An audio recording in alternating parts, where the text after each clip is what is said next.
esto vamos a hablar de la estructura del poder, porque cuando hablamos de la estructura de poder, yo creo que no alcanza con mirar a los que aparecen acá en la superficie, no es suficiente mirar a los gobiernos, a los presidentes, al parlamento, a estos líderes visibles, ¿no? Esta cara que nos ponen ahí como para tener una imagen para ilustrarnos directamente. Bueno, yo creo que el poder real, por supuesto que no siempre está donde se los muestra, ¿sí? Sobre todo no siempre opera de la manera en que se lo presenta. Esto es clarísimo, no estoy diciendo nada nuevo, porque una cosa es esta escena, es esta figurita que nos pone, y otra cosa muy diferente es la estructura del poder, ¿no?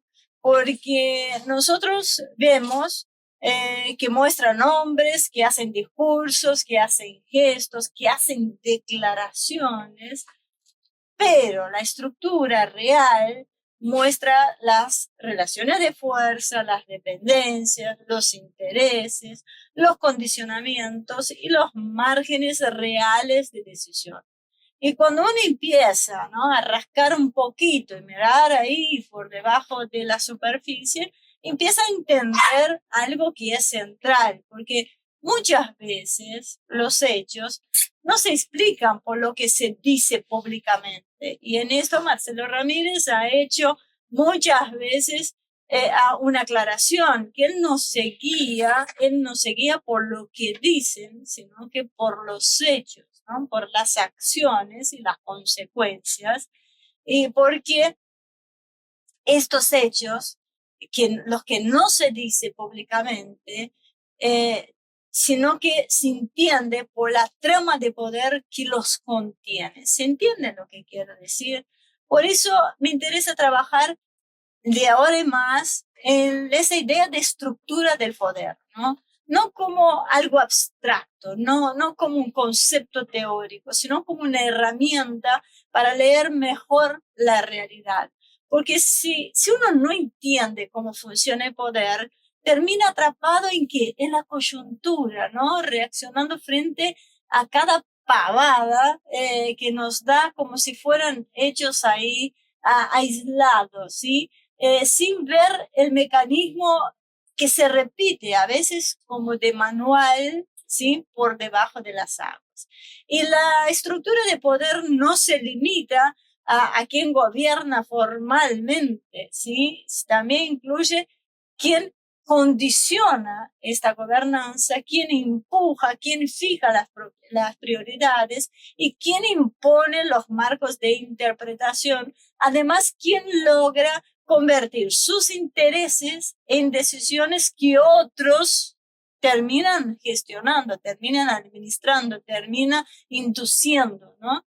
Y eso vale especialmente para estos conflictos internacionales, porque muchas veces se presenta una guerra como si fuera el resultado inevitable de una amenaza, de una defensa o de una reacción, porque todo, o por lo menos la mayoría de las cosas hoy, son emocionales, están en el ámbito emocional, no importa dónde vos estás, si vos estás en la cima del poder, si vos estás en lo más bajo. ¿Por qué? Porque al ser humano lo ha inducido a reaccionar con la emoción, no con frialdad, con el raciocinio, con esta cuestión que se necesita, ¿no?, para pensar en las cosas, no reaccionar, o sea, pensar antes de reaccionar. Entonces, cuando uno mira más de cerca, va descubriendo que no solo importa quién dispara, sino quién empuja este disparo, quién induce, quién amplifica y quién termina arrastrando a otros a estos escenarios cada vez más costosos, cada vez más escabrosos, si se quiere, ¿no?, cada vez más peligrosos. Por eso, el tema de hoy me pareció particularmente importante, porque se habla mucho de los errores de Trump, ¿no? Y efectivamente hay un problema ahí, porque Trump prometía que de cierta manera, control, prometía fuerza, prometía capacidad de negociación y principalmente prometía una resolución. Esto es lo que pasa cuando los líderes se tiran a hablar por las redes como Pancho por su casa, como si no pasara nada, como si no les importaran los dichos. Mira qué importantes son los dichos, aunque vos no lo escribas oficialmente, que Milei logró que Irán nos declarara enemigos.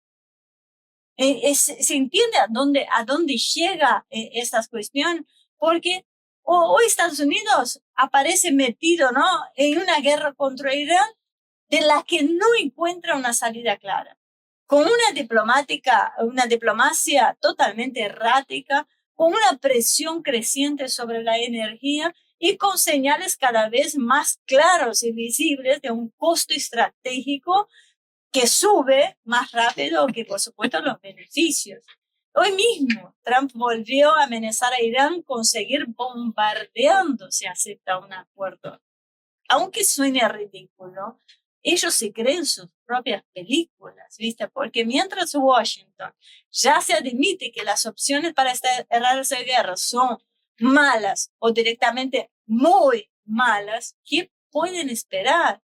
Y acá entra este segundo eje que yo hablo del condicionamiento, ¿no?, de quién empuja, porque durante mucho tiempo Israel logró instalarse ante una buena parte de Occidente como una víctima permanente, ¿sí? Algunos ya le sacan la tarjetita roja y dice el papel de víctima ya no le va más. Ellos se instalaban como un actor que respondían siempre a las amenazas externas, ¿no? Yo me defiendo, me están amenazando, me quieren destruir, me quieren matar, como un Estado que actuaba en defensa propia frente a un entorno hostil. Era Israel contra el mundo porque el mundo no quería a Israel.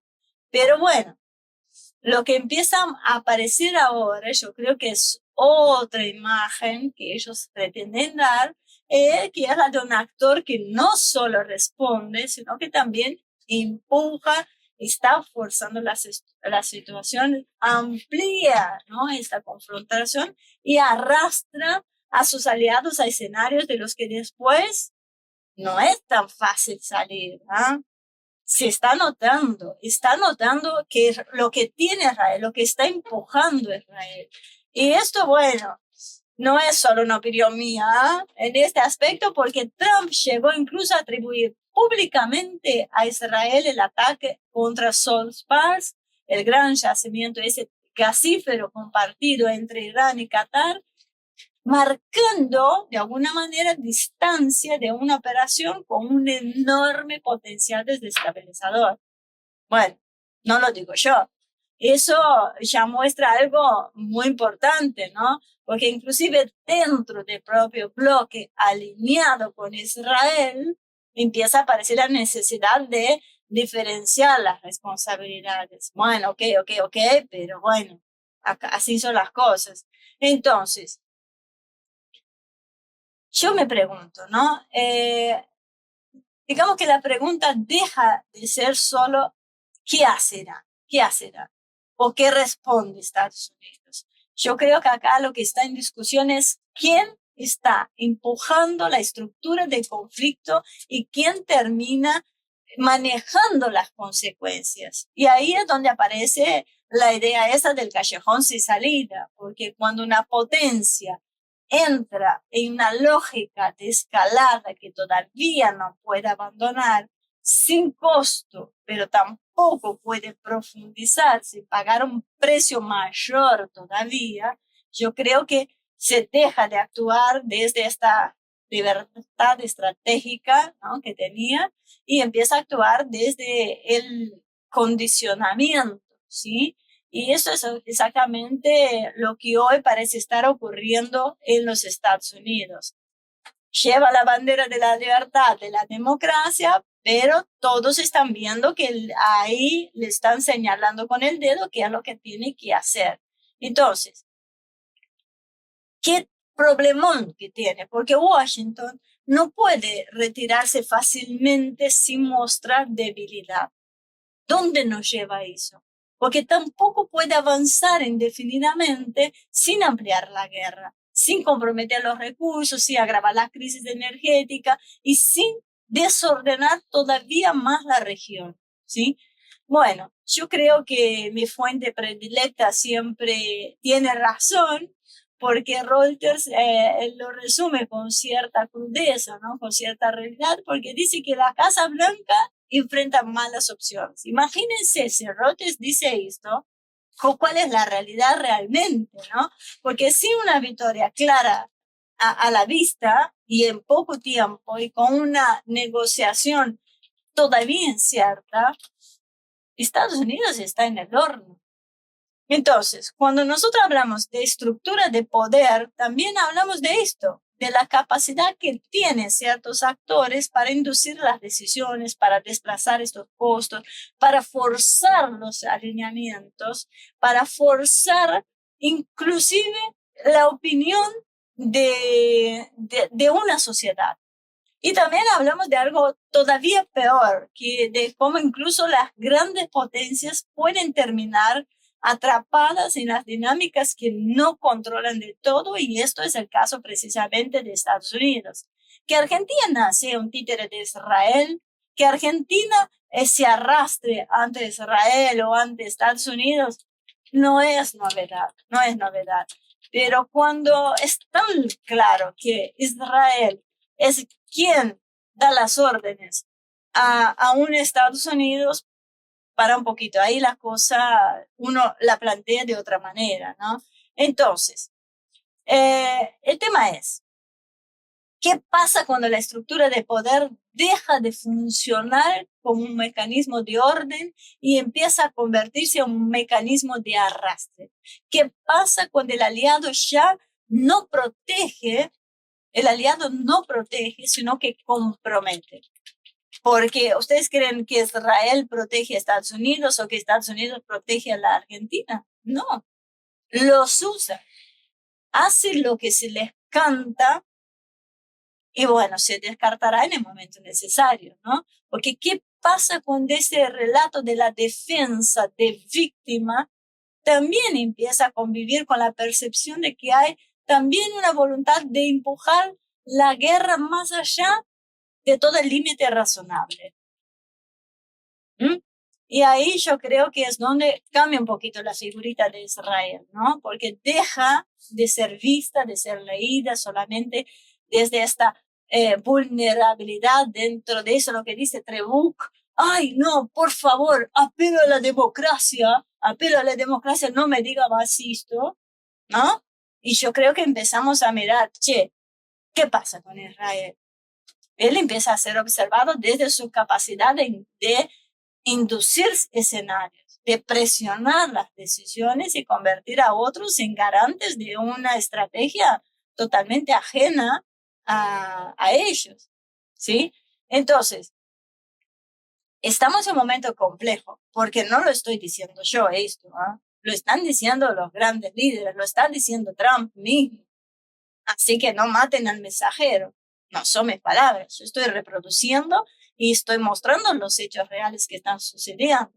Porque entonces yo creo que eso nos va a cambiar completamente la lectura de conflicto. Porque no estamos viendo solo una guerra simple en Medio Oriente. Estamos viendo cómo opera la estructura de poder cuando un actor menor o mayor en tamaño, pero no, en este caso, como opera la estructura de poder cuando un actor de menor tamaño, pero con mucha capacidad de influencia, logra empujar a una superpotencia hacia un terreno cada vez más costoso, cada vez más inestable y más difícil de abandonar, que es lo peor, ¿sí? Entonces, si Estados Unidos ya entró en este callejón sin salida, inducido o al menos acelerado por la lógica de confrontación que empuja a Israel, ¿cómo sale ahora? Sin pagar un precio político, militar, económico y estratégico gigante.